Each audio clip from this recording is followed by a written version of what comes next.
2. And welcome back, folks, here on the Michigan Insider on the Big 1050 WTKA, online at big1050.com, and of course, on the stream over on the Michigan Insider and on the YouTube page, on Facebook, and on Twitter. We are happy to be back. I am happy to be back in the saddle as the season prepares. Been on a little hiatus, but happy to be back as the season is about to unfold. And of course, to be back in studio with Michigan Athletic Director Warde Manuel. That's a fitting welcome back. So Warde, man, it's not like you're just back because I'm back. Right. This was something that was planned months in advance. So I'm not, I'm not like that important. This is something this is something that you said that you were going to do months ago. So appreciate you for coming here in studio to welcome in the season and talk about a lot of topics that are pertinent to Michigan athletics and Michigan football. Welcome this morning. Well, thank you. It's great to be with you. And we took a little hiatus.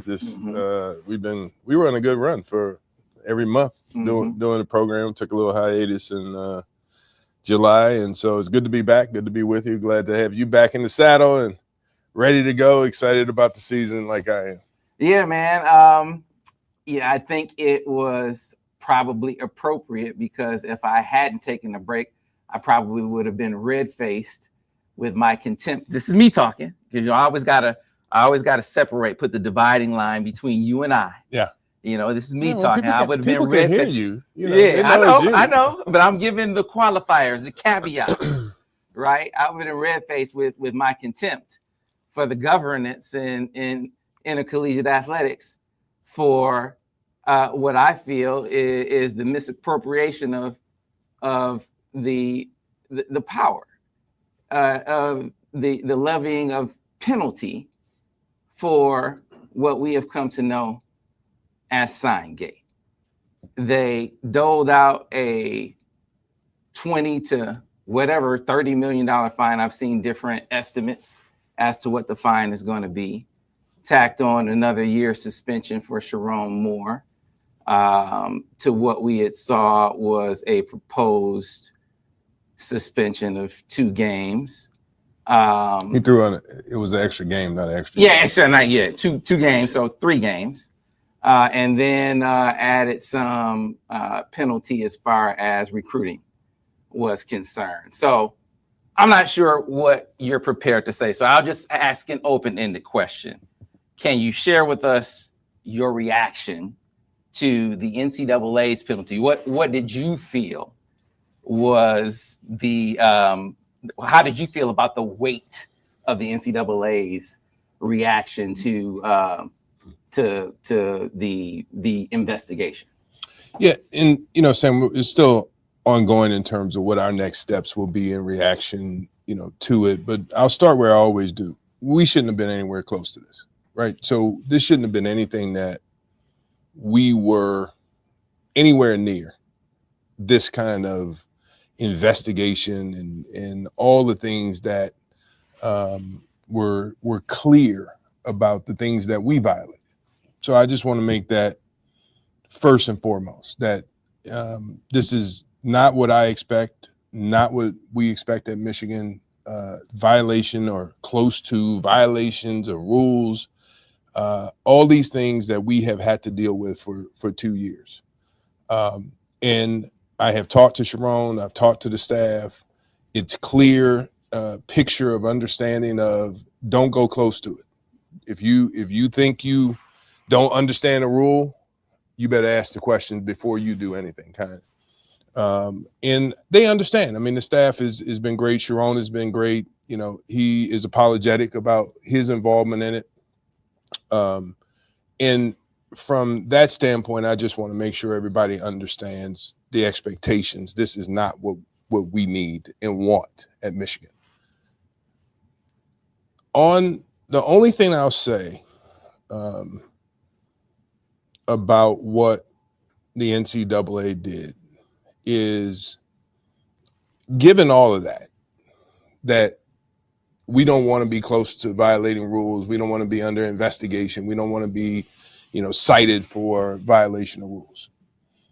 The disappointment to me is that they tried to tie this to postseason as it relates to what the penalty structure was. And then on top of that, to put fines at the level that they did, to me, was too far, way too far for what these violations were. Now, that being said, we're looking at it. We're having internal discussions about the next steps and what we're going to do. But that piece to me, particularly after what these kids accomplished on the field, to try to tie this to that, I think I said on the show that I didn't think anything related to postseason would come up. And it was just, to me, to tie fines into, if, it should have been a postseason ban. I mean, where are we now in athletics that we are still talking about postseason bans in college athletics? I mean, this is just, to me, why, my reaction to it was, very strong around that particular concept, because I just think that's not where we should be. And if you wanted to fine, then we could have dealt with this a year and a half ago. If it's just about violating rules and you say, well, you violated the rules, so we're going to put a fine, then you could have did that a year and a half ago. We've been going, or almost 2 years ago. So, for me, I'll end it there. But that was frustrating. It struck me, just personal opinion, as posturing. I can't, for the life of me, begin to think that they thought that they would be able to get across a postseason ban. Not in modern athletics has that come across. I'm curious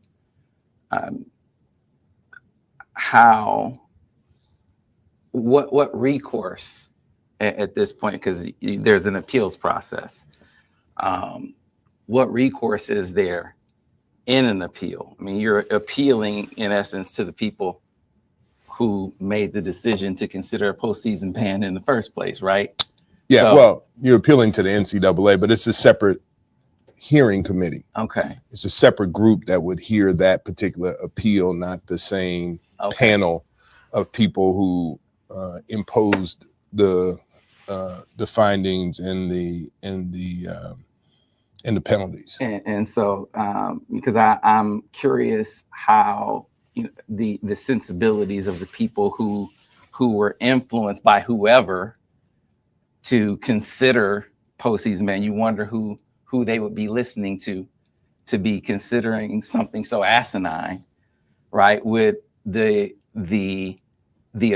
committee that is considering the appeal be subject to such influence as well? And if so, is there recourse beyond that?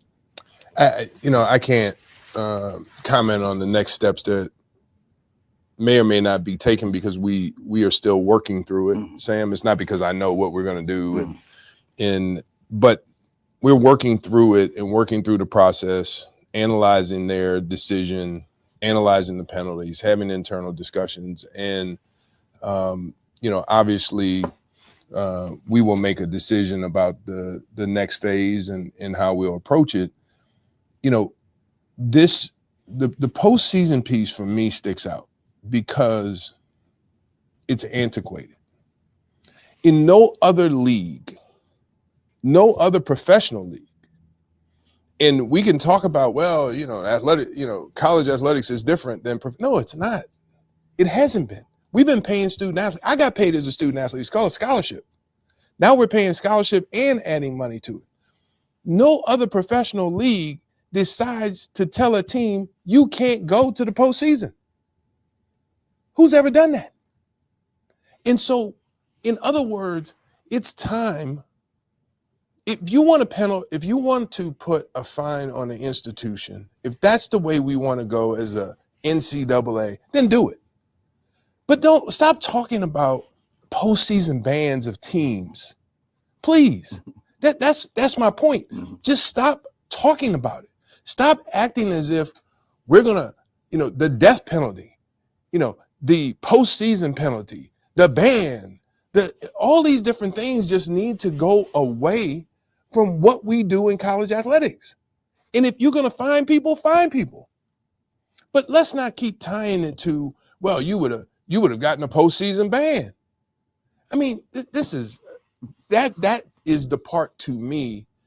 You could talk about the excess of the fine itself, but I'm just what frustrates me about where we are in today's NCAA is this concept that we're still talking and tying things to postseason bans.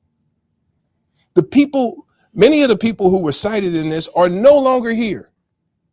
Why is that even a rationale to what you did? That's my point. That's the point I'm making to them. Again, we shouldn't have been anywhere close to it. I want to keep that in front of mind for people. Oh, the irony is that they use that as part of the rationale that the people were no longer here. Yeah. They use that as part of the rationale for the decision to take the postseason ban away and use it to construct the fine and make it such an exorbitant amount, which sort of brings me to one sort of just general question. Let's not even tie it specifically to this case. Is there ever an instance, just generally speaking, where in dealing with the NCAA and their governance and ruling on an issue, where you consider going outside of their ruling power and going into the court of law? Not talking specifically about this, but just generally speaking, are there scenarios where that comes into play? Other people, you've read other cases where other people have either considered it or in other cases of other NCAA rules have moved towards the court to get a decision against the NCAA. Whether we'll do that or not, that's not been a part of the discussion at this point, because there's an appeal process for this. And that's, the mechanism that we would have to go through and appeal the case. And so, but others have, some successfully, some not, either individual student athletes or institutions. And so, and quite frankly, I mean, that's why we're here and able to pay student athletes now. It's because of a lawsuit. I mean, so there are mechanisms by which you have lawsuits against rules, but that's not something that has been a part of our conversation at this point. NCAA is on a heck of a losing streak in court, and losing a lot of money in court as well. Speaking of money, and so this becomes a dollars and cents concern, whatever the fine is. So a question for fans is now, where does that money come from? You already have financial concerns as an athletic director with making up this gap considering revenue sharing. Yeah. Now you have the added burden of a fine. Yeah. How or where do you make up that money? Well, we're gonna have to look at it and figure it out. Depending on how it finalizes and everything. I mean, it is it's significant. It's in the tens of millions of dollars, obviously, with postseason, fine for 2 years. And so, we'll figure it out. We'll see how we can accommodate it without taking away from what we do to drive success. That part I haven't really gotten into because I'm still dealing with this particular issue and trying to get resolution in a way, either just accepting it and moving on, or are we going to appeal? How, all the processes and all the things that we do. I mean, there's a range of things that we could do. And so I haven't really, delved into how we're going to do this, what's the mechanism to pay for it, all those kind of things. And when it's time for me to take a look at that, I will, along with the president and others at the university, to try to figure out how we're going to handle whatever penalty it is. So in the appeal, are you appealing certain parts of the decision or the entirety of the decision? I asked that question because, like I said, they tacked on an extra game. Yeah. For Sherrone. So yeah, I thought that was unfair as well. So is that part of the appeal as well? It is something that, look, everything is on the table. There's not, we're looking at every aspect of it to figure out what we can and cannot appeal in the process of the NCAA rules, and just working through it to figure out the next best step for us, for Michigan. And that obviously is something that I was not happy to see. Sherrone made a mistake, but at the same time, there was nothing in that tied him to this in any significant way. And so, or anyway, not significant or insignificant. I mean, it just wasn't anything in there. So for me, it is something that I just thought was an unfair addition to what had already been recommended, by Sherrone and his lawyer, and supported by us to, sit out 2 games, and then they say, well, we're going to add another one next year. I mean, it just, I don't know, man. Mm-hmm. It is, I'm probably going to get a talking to by my lawyers when I get back to the office. But it's just this. It was disappointing.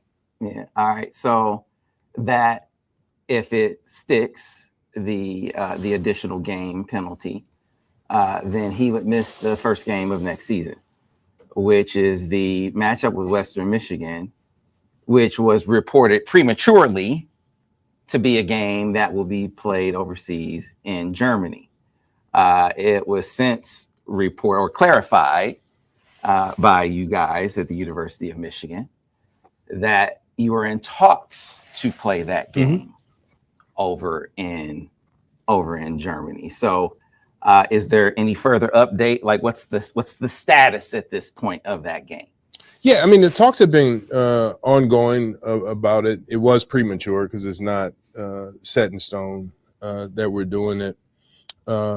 Several of my staff went over to do a site visit, went to Deutsche Bank Stadium, and saw that, talked to their staff, looked at hotels, looked at different the different venues that we would use, all the things that we really need to figure out whether or not this is a game that can be done. The good news is the NFL has had 2 games in Frankfurt at Deutsche Bank Stadium. So it is one of those things that that site visit was enlightening from that perspective. But we're working through it from, the financial perspective, taking a look at, that stadium is, I think, 59,000. We have a stadium of 107,000. So you're looking at, can you make the financials work so that it is not, we're not losing money on the game. There are other things around it, sponsorships, all those kind of things. Their travel and everything around this. But I can tell you there's a lot of excitement amongst the team. When Sherrone told them about this possibility, there was excitement about playing an international game. We've done the international trips with our team. This is an added value for them to be able to go over and actually play a game this time, and to have that experience in talking with the athletic director at Western. there was excitement from him and their team about the possibility of going over and playing us there. It really helps to expand not just the short-term financial, but the long-term. One of the things we are looking at is driving additional revenue to support the department. So we don't have to lean on our fans and just ask our donors to give more and our fans to give more. How can we expand and use our brand to expand? So long-term, Michigan is an international brand, as a university. And so for us, this would be an added advantage to do that and to play the first international game for us. So we can start to drive that brand internationally, drive some revenue, drive some residual revenue from that, gain some fans internationally in that market. And so for us, it's a combination of a lot of different things coming into play. It's in a year where we have 8 games. So we would still have 7 games in Ann Arbor. This would be a home game for us, but we would still have 7 games in Ann Arbor. So it is everything sort of lined up for this possibility that we're looking at, but it's, again, nothing that's 100% final, but it's looking very positive. Yeah. So I'm trying to understand the vision here, because I heard you say you're setting it up so it's not a money loser. Correct. Absolutely. And then I heard you say you're talking about the long-term financial play here. So it sounds like this is an investment in the future. I'm obviously, when I first heard about this, I'm thinking immediately about a short-term financial play. Yeah. Sounds like that's not necessarily your primary focus here. Am I seeing this right? That this is more of a long-term? Well, I'm trying to have you explain it to me to kind of. Well, obviously, I do want to drive a short-term, financial windfall as much as we can. That ties into corporate sponsorship. That ties into whether or not anything can happen internationally with television. Obviously, this would be a part of the Big Ten package here in the U.S., and one of our partners would certainly have the ability to, show the game. They can choose the game as a part of, what they do with the Big Ten. And so for me, and that's part of the analysis, right, is how much short term can we do while also looking at the long term. At a minimum, we're going to break even. Mm-hmm. I don't want to lose money by taking the game out of Michigan Stadium. I want us to break even.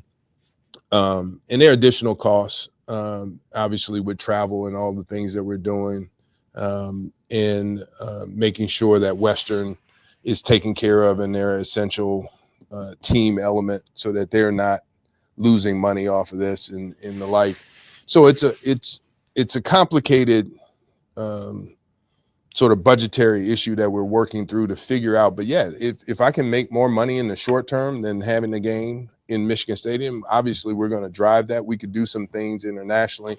This game would really be sponsored by those at the stadium. And so if you remember some of the things we've done and with games, and you could do with games, they can have sponsorship and logos on the field there. They can have, we could wear jersey patches with the game, have those sponsors. So there's some different things that we could do to drive some revenue that we can't do now currently based on NCAA rules in our own stadium. And so that's all the things we're looking at that could potentially add more money and, go beyond breaking even. So now explain to me the long game. How does this benefit Michigan long term? Well, would it benefit Michigan long term? Yeah, when you look at what the NFL is doing and expanding American football into international markets, one of the things that we're looking at and has been shown with the game that was just recently played in Dublin, that you want to drive also college football fans, and you want to see if you could drive that Michigan brand internationally more than it already is, so you can expand the brand of Michigan, which drives more corporate sponsorship, which drives more merchandise sales, those kind of things that you drive, jersey sales, all the things that we do here in the US. Could you expand that internationally? And so this is really an attempt to sort of see what we can do to drive more revenue from outside the US, while we're also focused on the US market in Michigan and our Michigan fans. We have over 100,000 alums internationally. And so how can we get to those fans with games? I mean, we've done it with basketball games. We're considering it in the future with some other games in terms of men's and women's basketball potentially playing internationally. And these are opportunities that have been brought to us. This was an opportunity that my staff created.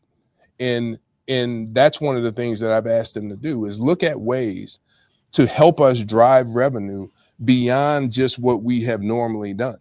And so when we partner with somebody else and they bring us something, it's usually here's what we'll do for you. In other words, they get the upside, to those games. This is us helping to drive it so that we get the upside to having a game internationally. And so it's really controlling our own ability to drive additional revenue to support the department, to support football and all the other teams that we have.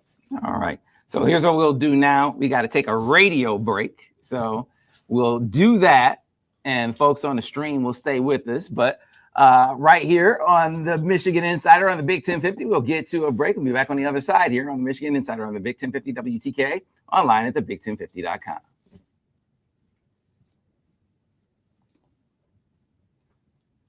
So, one of the things we almost surprised you, where we had since it's the start of the season, we do the logos for the intro here, and the team put together a logo with a football picture of Warde Manuel in his football uniform. Did they? Really? Yeah, they did. Yeah, they had it all ready to go. I said, we better have AD Warde Manuel as opposed to lineman Warde Manuel up here. Yeah, that would have been hilarious. I didn't even see it. All right, so we have it. We have it. No, I mean I got it on my phone. I have to show it to you because they had it ready to go. They went deep into the archives. They went into the archives. Went deep and went to work. It was. I said, "Look at Warde." I said, "Boy, he looked like he was ready to do some things." I said, "Okay." I've lost weight. I'm still not at that size though. I said, "All right, hold on. Let's see. I'm gonna see if we can get this approved. At least up on the stream." But that. You can do it. I had that ready to go. They can do it. It's fine. Let's see if we can get that up on the stream for the people to see. That's what Warde with hair. They have a mustache on that picture too? You do have a mustache on this picture. You do have a mustache. I don't know if there's a way, Lance, you can get that up on the stream. Can you do it?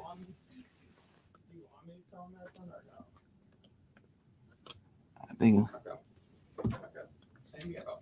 Oh, we got about 5 minutes here. Okay. He's trying to get the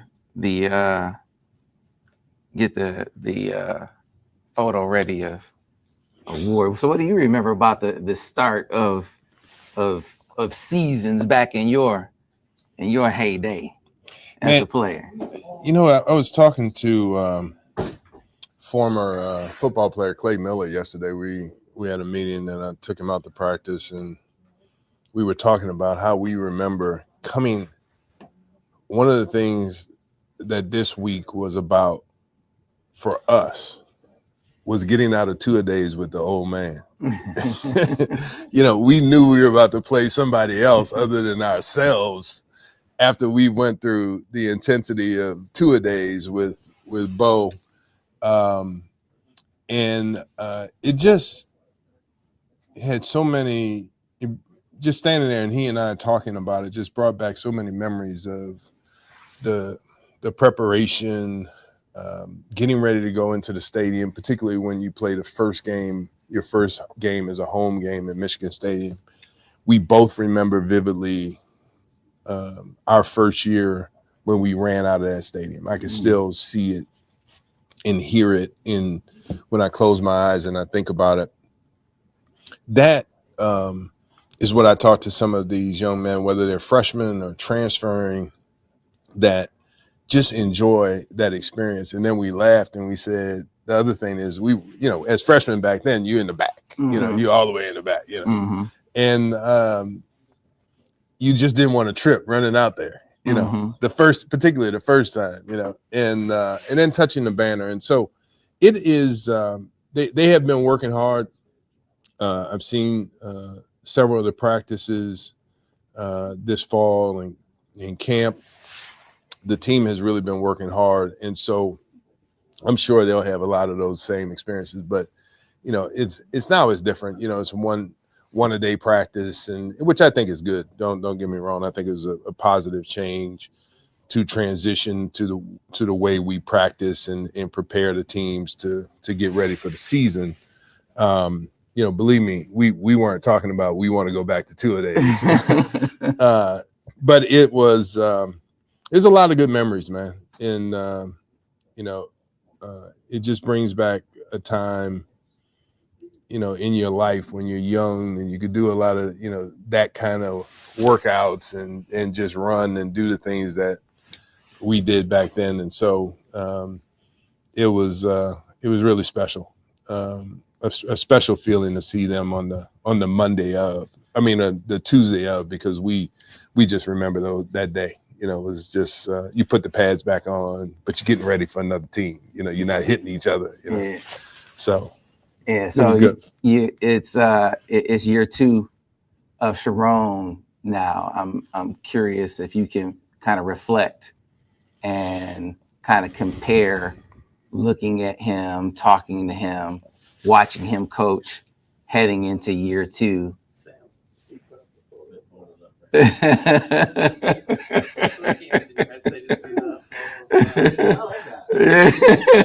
the comparison. Yeah. If you can compare looking and talking and watching Sherrone coach heading into year 2 compared to last year, and I know it's kind of a little bit influenced with what was going on with the NCAA thing, and we can kind of jump into this heading into the segment, but kind of ponder that for a second. And I just want you to kind of talk about your observations about what you see different. Is he more at ease? Is he more authoritative? What differences you see in him heading into year 2. Yep. So we'll get into that coming up.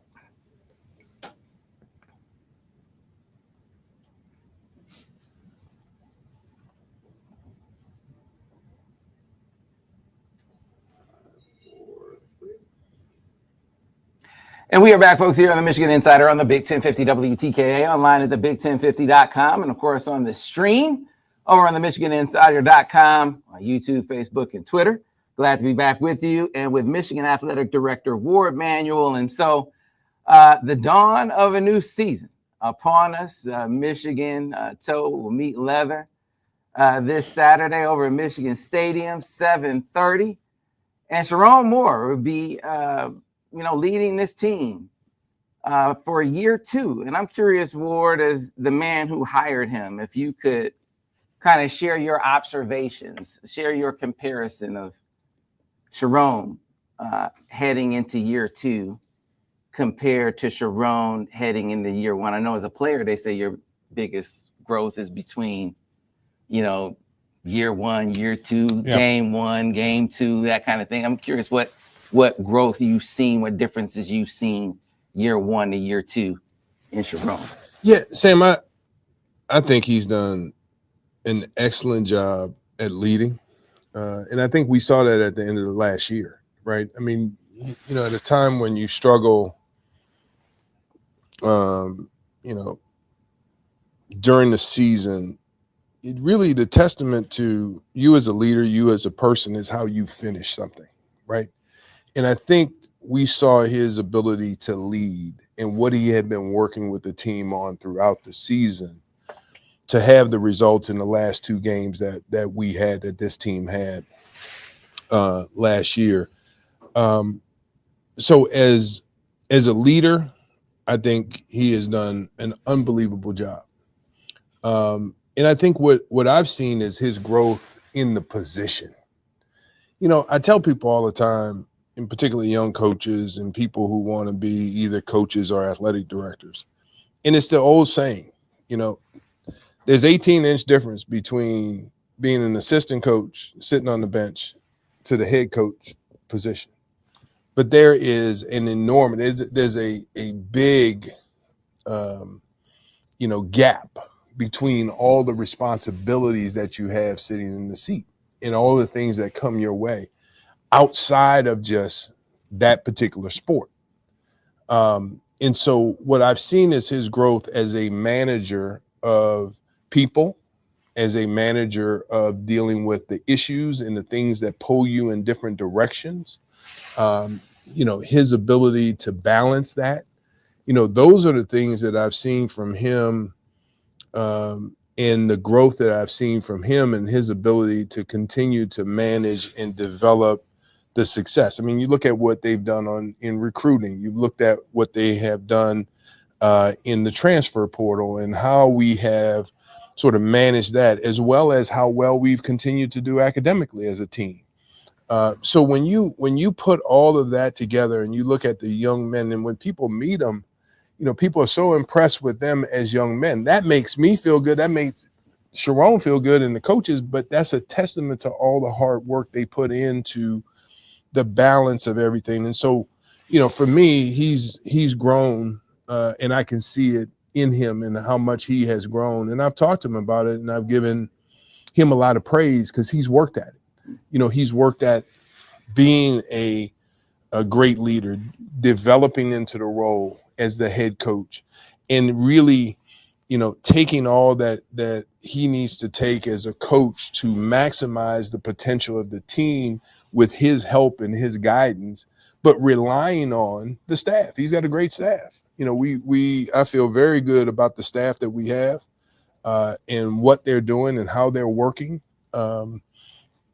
And he's allowing them to work and engage in what they need to engage in. And I just think as a leader, that's what you need to do. You can't, you drive yourself crazy if you try to do everything. If you've got to do everything, you got the wrong people around you.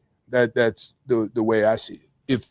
If you can allow and also and delegate and feel comfortable and lead and guide as opposed to do, then you really got a team that can gel together. And I'm really proud of him, and I'm proud of the staff and all the work they're doing with our student athletes. That's a hell of a nugget right there. Yeah, that's a hell of a nugget.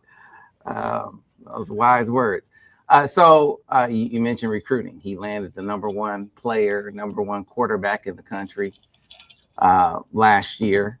One of the top recruits of all time at the University of Michigan. He just named him as a quarterback. I'm not going to ask you to predict what he's going to be, but I am going to ask you your just observations about Bryce Underwood's talent, your observations about him as a young man so far, and your interactions with him in his time on campus to this point.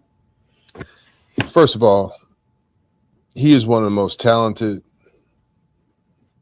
players at a position. In his position as quarterback. And I'm going to say, I have personally never seen a freshman come in as prepared as he is from a physical standpoint, from his ability to be able to, throw the football, throw with accuracy, all the things that you expect from a seasoned quarterback to be able to do. Now, Sherrone said something the other day, and I think it's really important to understand.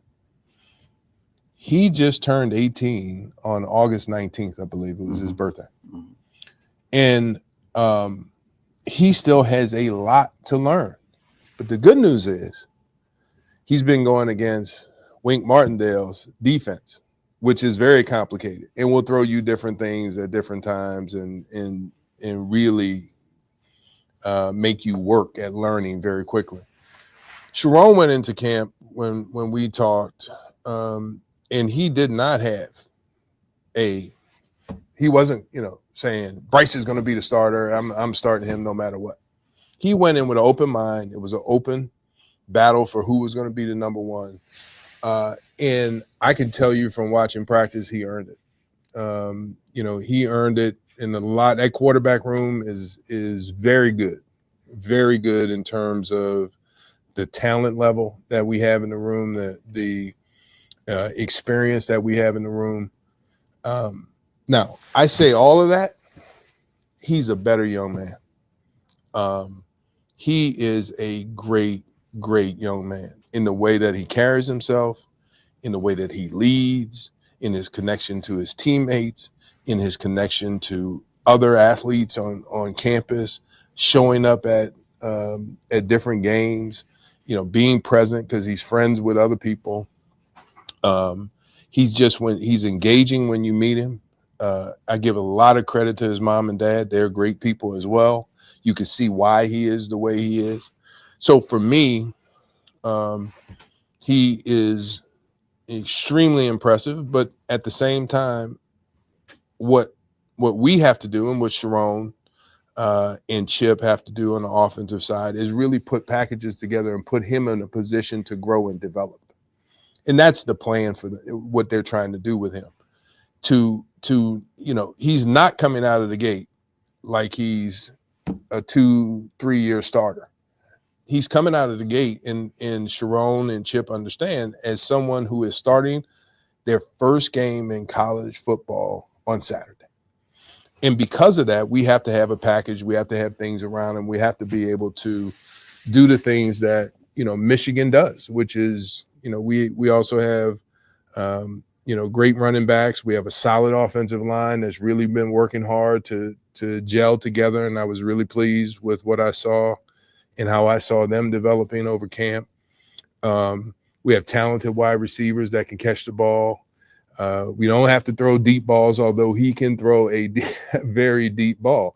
So it's those kind of things for me that sort of bring it all together. And I give Sherrone a lot of credit for the things that he and the staff have done. But he is exceptionally talented, awesome young man. Everybody listening here would love to have him as a son. And again, his mom and dad are terrific people, and you can understand why he's such a great young person.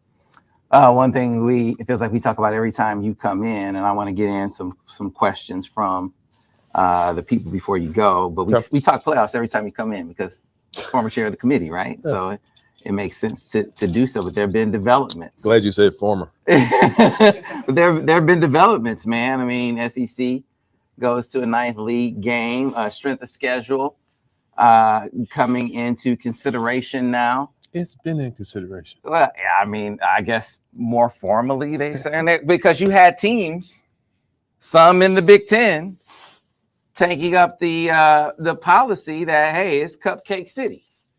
Why play anyone in the non-conference? Because there's a recipe, they say, that can get you there without having to play anyone, says Kirk Cignetti from Indiana, unabashedly, unapologetically, right? That this is what you can do to get there. Penn State, right? Well, the playoff committee is saying, hey, look, strength of schedule is going to be weighted more.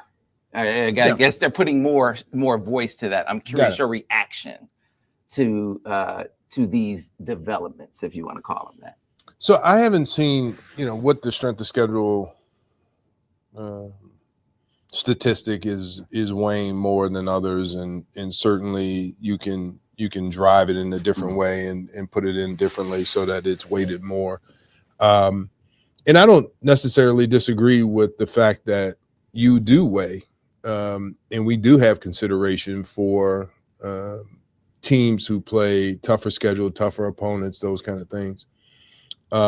in the consideration, at least in the discussions that we had. So you go through it, and I think it's good that we always did look at what adjustments need to be made from one year to the next. And so I'm looking forward to seeing how they utilize it, how they talk about it in the room, and what is discussed publicly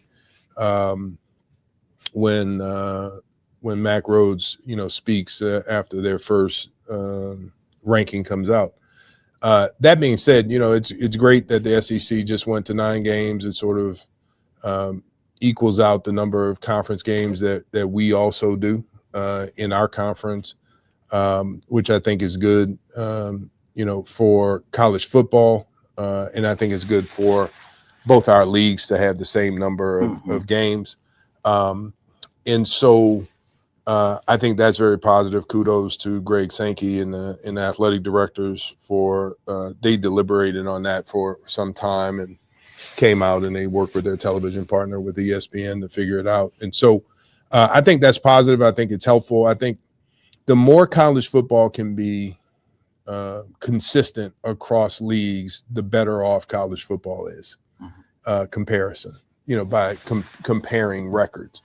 So I think that is good. Listen, each AD, each football coach is going to have their different perspective on who they should schedule and who they shouldn't.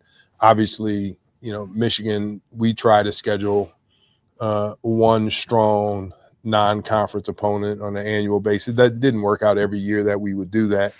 And you like to time it up. Look, do I want Oklahoma away on the schedule when I'm starting a freshman quarterback? No.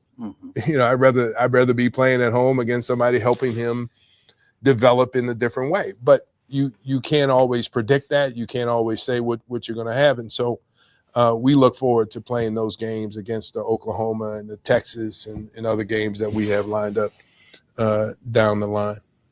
All right. Try to get a couple questions in from the crowd. So over on the MichiganInsider.com, we got several questions in from the people. So we have one user on the site called the Matt Gatter, and he wants to know, has Michigan had any discussion about pushing the Big Ten Conference towards a revenue model that resembles the ACC, in which it rewards viewership performance? Has that ever been something that you've been for, or anyone has advocated? Well, we've looked at it. We've talked about the different models that are out there, and it's all something that we're monitoring and looking at. Obviously, we have our consistency in terms of how we share revenue now.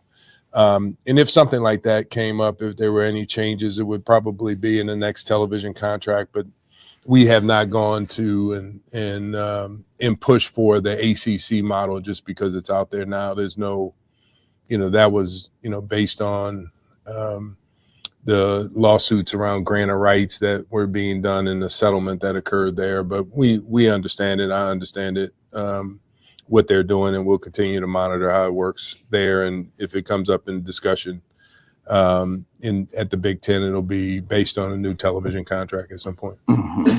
All right.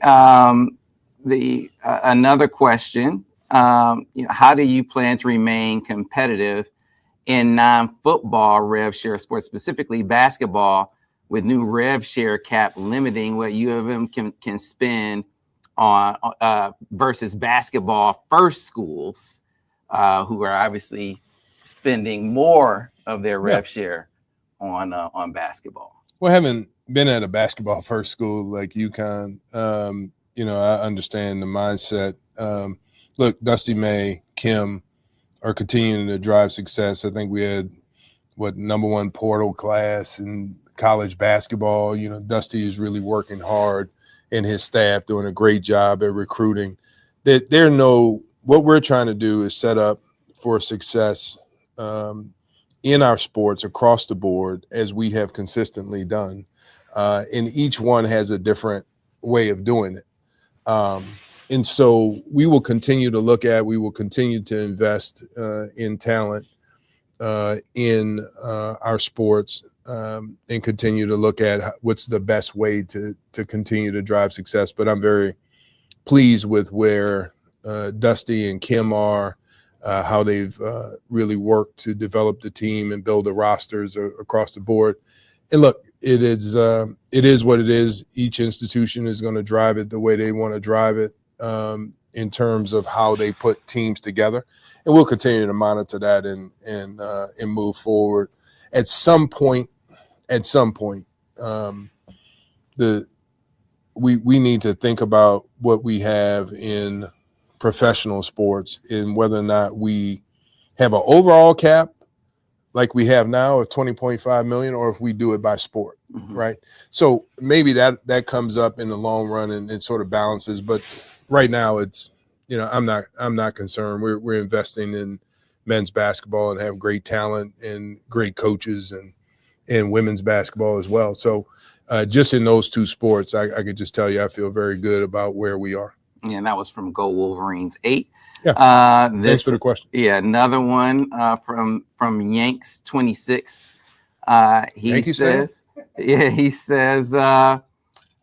do you view our uniforms as sacred ground? You kind of touched on this a little bit. Do you view our uniforms as sacred ground like Texas does and won't touch them in terms of sponsorship space? Or is that an avenue that the athletic department will explore? So the uniform, the helmet, the jersey, the colors, all those things. Yeah, I mean, listen, I played with the wingtip helmet. I won't touch it in any way, shape, or form. If they're referring to would I put a patch on a jersey, we already do that. We do that when we go to bowl games. We have we probably wear the Rose Bowl presented by AT&T on our jersey. We did it when we went down to play the game in Florida. I think we had a jersey patch. I mean, in Dallas when we played Alabama. I think we wore a jersey patch then, symbolizing that game. So would I consider that? Yeah. I mean, it's significant revenue. And it's something that I would take a look at if the rule changed that we were allowed to put jersey patches on our jerseys, similar to what they do in professional leagues now. Okay. A couple more. Boshin blogger wants to know what you think, how you think Michigan is stacking up against other blue bloods with respect to NIL. It's been a couple of years of this NIL. I'd like to know if we're still trending to be one of the bigger spenders aside from the Bryce deal. I think we are. I think we're in a very good position. I feel good about where we are with Champion Circle. Obviously, continued investment, continue to have people support Champion Circle as we go through the different rules changes now around what we could do in the review of NIL deals. We will continue to drive support for our student athletes through NIL as well as pay them through revenue share. So, yeah, I feel very comfortable with where we are and where our overall number is as we invest in our student athletes. All right, we'll make this the last one. And this one comes from Mark. He asked a lot of questions, so I have to pick and choose.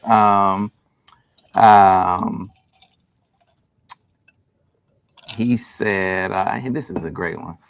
He said, what does the public not know about Greg Harden that they should know about G? And I think it's a great question because we're coming up on the anniversary of his passing. Yeah.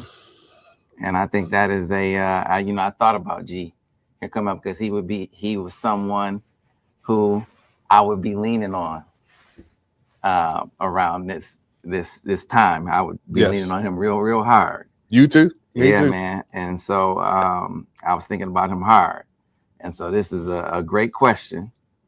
What does the public not know about G that they should?